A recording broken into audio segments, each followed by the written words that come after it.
Hello everyone. तो हम लोग फिर से वापस मिल चुके हैं और आज हम लोग का टॉपिक जो है वो है बायोटेक्नोलॉजी का। ठीक है, मैंने खुद से कुछ क्वेश्चंस फ्रेम किए हैं। मिनिमम 19 क्वेश्चंस होंगे, मिनिमम नहीं मैक्सिमम 19 क्वेश्चंस होंगे जो मैंने खुद से फ्रेम किया है। और वो हम लोग बहुत जल्दी उसको निपटाने की कोशिश करेंगे। रूल ये रहेगा कि पहले आप लोग कोशिश करिएगा, आंसर तो मैं बताने के लिए यहाँ पे खड़ी हूँ। ठीक है, तो मैं जिन लोगों को पता ना हो मैं बता दे रही हूँ। बायोटेक का है ये, वो भी फर्स्ट पार्ट का है, पार्ट 1। ओके, ठीक है। फर्स्ट क्वेश्चन आपका ये है, दिख रहा है स्क्रीन पे, which reproduction preserves the genetic information. हाँ, ये क्वेश्चन मैंने अपने इंस्टा पे डाला भी था, लेकिन बहुत से बच्चे हैं जो शायद नहीं देखे होंगे, तो उन लोग के लिए क्वेश्चन है। आप लोग प्लीज देखिए इसको, और एक एक क्वेश्चन एनसीईआरटी से है और इसका आंसर दीजिए। आप बताइए। हाँ, ये लाइव नहीं है, लेकिन आप लोग अपने दिमाग में तो आंसर देते होंगे ना। सबसे बड़ा चीज़ है कि honesty is the best policy, उसी को फॉलो करते हुए करना है। चलिए ठीक है, इसका आंसर बताइए। तो बहुत से बच्चों के दिमाग में आता होगा सेक्सुअल रिप्रोडक्शन। जिन लोग के दिमाग में सेक्सुअल रिप्रोडक्शन आ रहा है वो पहले ही बोल दे रहे हैं कि बिल्कुल गलत है। जब भी सेक्सुअल रिप्रोडक्शन की बात होती है, इसका मतलब ये है कि सेक्सुअल रिप्रोडक्शन हमेशा वेरिएशन के लिए मतलब रीजन देता है वेरिएशन के लिए। ओके, सेक्सुअल रिप्रोडक्शन कभी भी कोई चीज को प्रिजर्व नहीं करता है, इसलिए बोला जाता है कि जो इवोल्यूशन में जो सबसे बड़ा रोल है वो रिप्रोडक्शन का है। वो भी कौन सा रिप्रोडक्शन का है? सेक्सुअल रिप्रोडक्शन का है। तो यहाँ पे जो बोला जा रहा है, यहाँ बोला जा रहा है कि कौन प्रिजर्व करता है। ठीक है ना, प्रिजर्व यानी कि मान लीजिए आज आपने फ्रिज में अपने कोई भी सब्जी रखी है, उसमें कुछ भी बदलाव नहीं आ रहा है, अगले 2 दिन के बाद आपको वो चीज वैसे की वैसी मिल जा रही है, तो वो उसका मतलब हो रहा है प्रिजर्व करना। तो कौन सा ऐसा रिप्रोडक्शन है जो कि हमारे जेनेटिक इंफॉर्मेशन को प्रिजर्व करके रखता है, यानी कि कोई चेंजेस नहीं आता है? तो बिल्कुल सिंपल सा आंसर होगा, आप लोग बिल्कुल सही है, इसका आंसर होगा एसेक्सुअल रिप्रोडक्शन। एसेक्सुअल रिप्रोडक्शन वो रिप्रोडक्शन है जो हमारे जेनेटिक इंफॉर्मेशन को प्रिजर्व करके रखता है। ओके, ठीक है, आगे बढ़ते हैं हम लोग अब।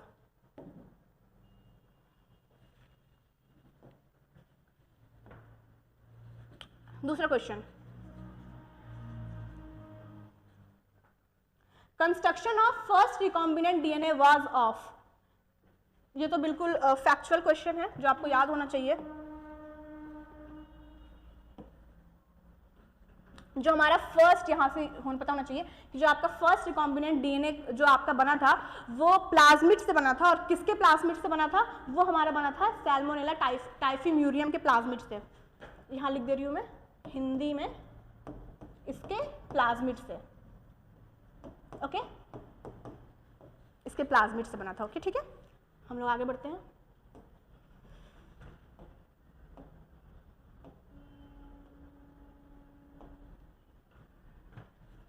ये क्वेश्चन,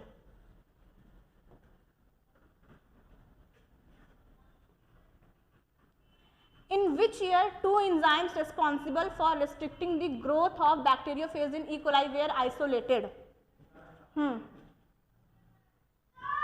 कौन सा? पहली बात क्या बोल रहा है? 2 enzymes, ठीक है, और किस चीज के रिस्पॉन्सिबल है? Restricting the growth of bacteriophage.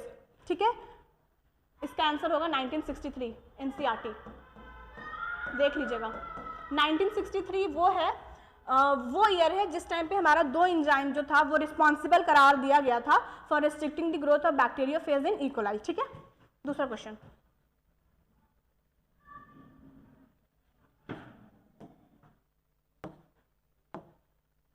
Four number.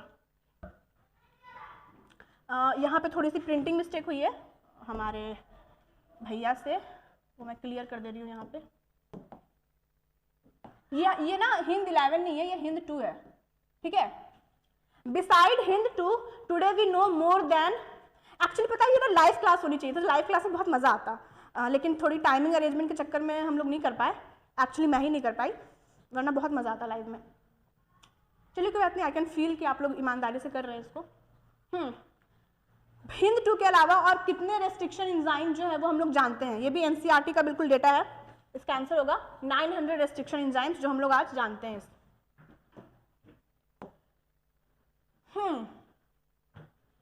बताइए इसका।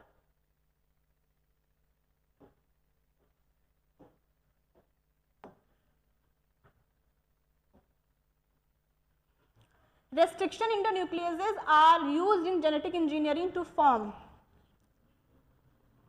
क्या चीज के लिए हम लोग यूज करते हैं भाई?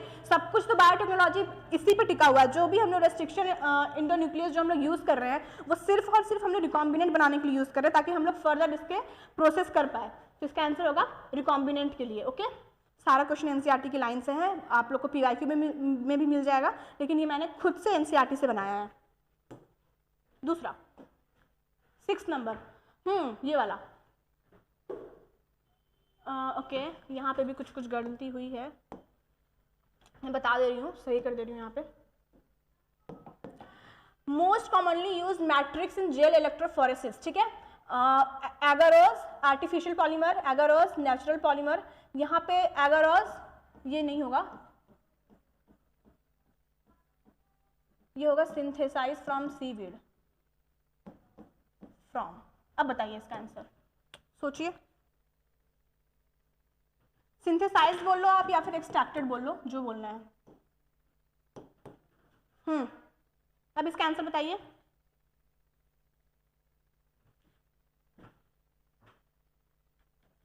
तो बिल्कुल सही बात है कि जो मोस्ट कॉमनली हम लोग यूज करते हैं वो एगारोस जेल ही होता है, लेकिन वो आर्टिफिशियल पॉलीमर नहीं होता है, वो हमारा नेचुरल पॉलीमर होता है, और जो हम लोग सीवीड से उसको एक्सट्रैक्ट करते हैं, ठीक है। तो इसका आंसर हमारा ये भी सही है, ये भी सही है, तो इसका आंसर हो जाएगा हमारा डी। ओके, ये इसका आंसर होगा।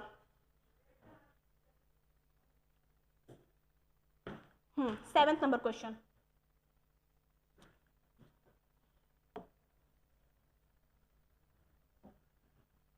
कटिंग ऑफ बैंड्स, ठीक है ना। Cutting of bands of DNA from agarose gel, from agarose gel is known as, क्या है? स्पूलिंग, आर्टिफिशियल हाइब्रिडाइजेशन, ठीक है, या इल्यूशन बोलते हैं इसको, इल्यूशन, या फिर एक्सट्रैक्शन। एक्सट्रैक्शन क्या होगा इसका आंसर? ये तो बहुत कॉमन सा क्वेश्चन है।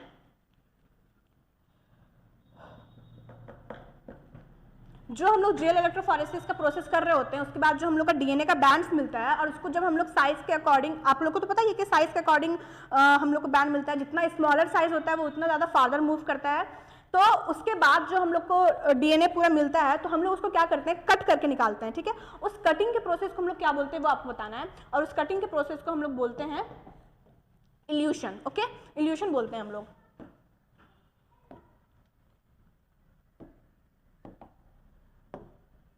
ठीक है, ये question, bacteriophages because of their high number per cell have very high copy number within their bacterial cell.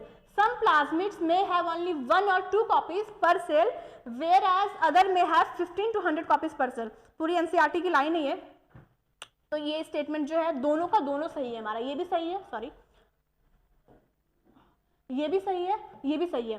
Bacteriophages मतलब जो हमारा बैक्टीरिया को किल करता हो, ठीक है, वो क्योंकि उसका हाई नंबर होता है, पर सेल में उसका हाई नंबर होता है, इसलिए उसके पास जो होता है बहुत ज़्यादा कॉपी नंबर भी ज़्यादा ही होता है।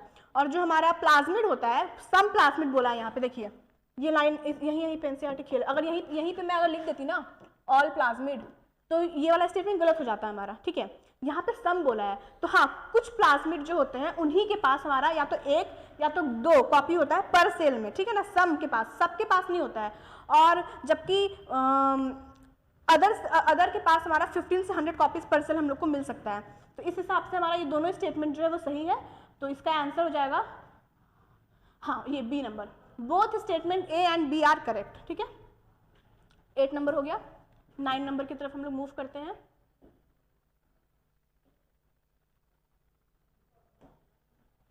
हाँ, piece of DNA introduced in a host bacterium is known as, बताइए। हम लोग अगर कोई भी, मान लीजिए मैं बैक्टीरियम हूँ, ठीक है, मेरे अंदर अगर कोई डीएनए का पीस अगर इंसर्ट किया जा रहा है, उस प्रोसेस को हम लोग क्या बोलेंगे?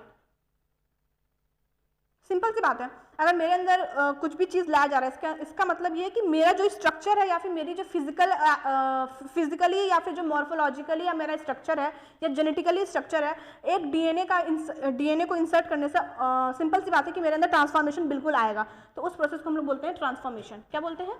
ट्रांसफॉर्मेशन बोलते हैं हम लोग। नेक्स्ट क्वेश्चन,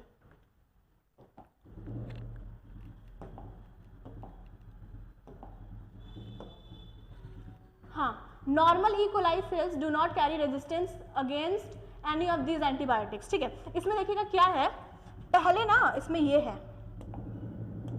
पहला स्टेटमेंट ये ए है, ये वाला बी है, ठीक है ना, ये ए है और फिर बी है। तो पहले आपको ये वाला पढ़ना है कि normally the genes encoding resistance to antibiotics such as ampicillin, chloramphenicol, tetracycline और kanamycin are considered as useful selectable markers for E coli. ये लाइन बिल्कुल सही है, ठीक है ना। जो भी हमारे जीन्स होते हैं, जैसे कि जीन्स इन कोडिंग एंटीबायोटिक, जैसे कि एम्पिसिलिन हो गया हमारा, क्लोराम्फेनिकॉल हो गया, फिर टेट्रासाइक्लिन हो गया, कैनामाइसिन हो गया, ये सारे के सारे हम लोग इसको यूज करते हैं एज सेलेक्टेबल मार्कर्स की तरह, ठीक है ना, किसके लिए, ई कोलाई के लिए, ठीक है ना। और नॉर्मल ई कोलाई जो होता है ना, उसके पास कोई रेजिस्टेंस कैरिंग जीन्स नहीं होता है इसके लिए, ये सारे एंटीबायोटिक्स के लिए। तो ये दोनों स्टेटमेंट मेरा सही है, बोथ करेक्ट।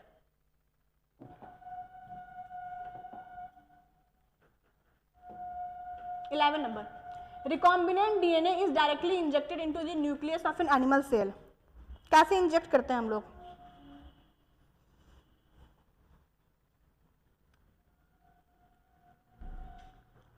पता है ऐसे क्वेश्चंस के लिए क्या करेंगे हम लोग, बहुत कंफ्यूज होते हैं कि माइक्रो इंजेक्शन होगा, बायोलिस्टिक होगा या जीन गन होगा। पहली बात कि बायोलिस्टिक और जीन गन तो एक ही है, ठीक है।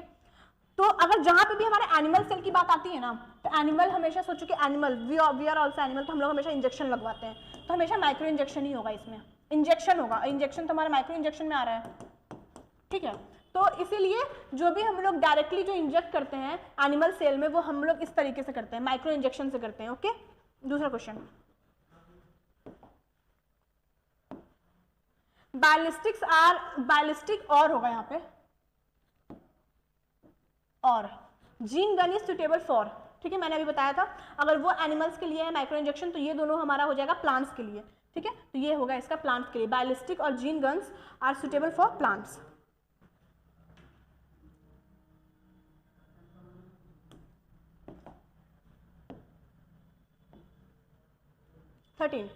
In this method cell is infected, यहाँ होगा infected, infected by transferring the recombinant DNA into host। हाँ, सेल को हम लोग इन्फेक्ट करते हैं by transferring the recombinant DNA। ये लाइन को हम लोग को पकड़ना है, ये लाइन को क्या होगा,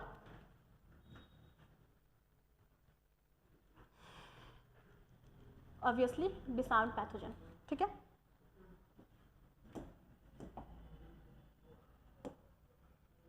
हाँ, इन जीन गन या फिर बैलिस्टिक आप बोल सकते हैं, cells are bombarded with high velocity micro particles of gold and tungsten coated with, क्या चीज से वो कोट होता है, ठीक है ना। मान लीजिए जीन गन है हमारा या फिर बैलिस्टिक है, तो इसमें हम लोग का जो भी जो पार्टिकल होता है जो कि कोटेड होता है गोल्ड से या फिर टंजस्टन से, ठीक है, वो मतलब वो पार्टिकल जो होता है गोल्ड का और टंजस्टन का, वो किस चीज से कोटेड होता है वो हमको बताना है, ये क्वेश्चन पूछ रहा है। तो इसमें कोई वो नहीं है, दो राय नहीं है कि वो डीएनए से कोटेड होता है हमारा, ठीक है ना, क्योंकि हमें लास्टली हम लोग को ट्रांसफॉर्मेशन करवाना, ट्रांसफॉर्मेशन में क्या होता है, हम लोग डीएनए इंसर्ट करवा रहे होते हैं। 15th number,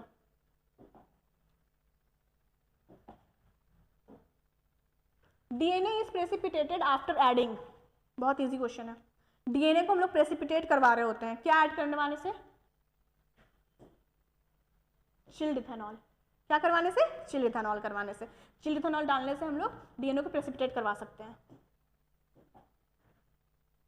16 number, in PCR DNA is synthesised, PCR यानी कि पॉलीमरेज चेन रिएक्शन हो गया हमारा, तो डीएनए हम लोग कैसे सिंथेसाइज करवाते हैं पीसीआर में, ये बताना है। तो देखिए हम लोग डीएनए सिंथेसाइज करवा रहे हैं, जो पीसीआर होता है वो बाहर होता है, और जब भी बाहर के लिए टर्म हम लोग यूज करते हैं इन विट्रो, वीवो मतलब इनसाइड द बॉडी, और बाहर मतलब कि यानी कि आउटसाइड द बॉडी, उसके लिए हम लोग टर्म यूज करते हैं इन विट्रो, ठीक है। तो इसका आंसर हो जाएगा हमारा इन विट्रो, नहीं ये in vitro, okay, in vitro होगा। Clean, select, and the question number is 17, my favourite question, step of PCR. इसका सिंपल सा तरीका होता है दाई वर्ड से याद करने के लिए, दाई, ठीक है ना, दाई होता है ना, तेल मालिश करने वाली दाई, उसी से। डी से हो गया डीनेचुरेशन, ए से हो गया एनीलिंग, ई से हो गया एक्सटेंशन, तो आंसर होगा हमारा फर्स्ट ए, ठीक है। डीनेचुरेशन, एनीलिंग, एक्सटेंशन, ये होता है हमारा प्रोसेस, स्टेप ऑफ पीसीआर का।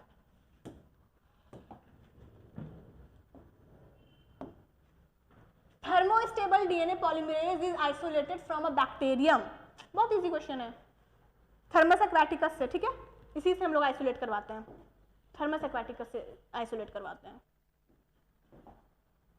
लास्ट क्वेश्चन, अब इसके उसमें मत जाइएगा, इसके बनावट पे मत जाइएगा प्लीज, अब ठीक है। If any protein encoding gene is expressed in a heterologous host, it is called, देखो सिंपल सी बात है, जो पूरा बायोटेक्नोलॉजी है ना वो हमारे दो टर्म पे बेस्ड है, एक रिकॉम्बिनेंट, एक नॉन रिकॉम्बिनेंट। अगर ट्रांसफॉर्मेशन में चेंजेस आते हैं इसका मतलब कि रिकॉम्बिनेंट वर्ड हम लोग का मतलब बिल्कुल सही है।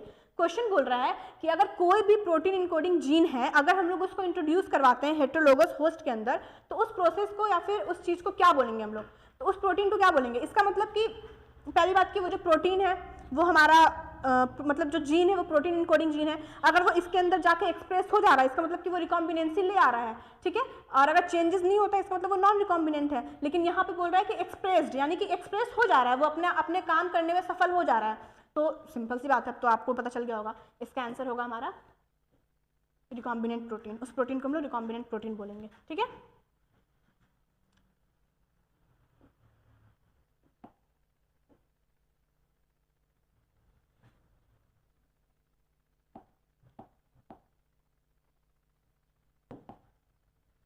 ठीक है,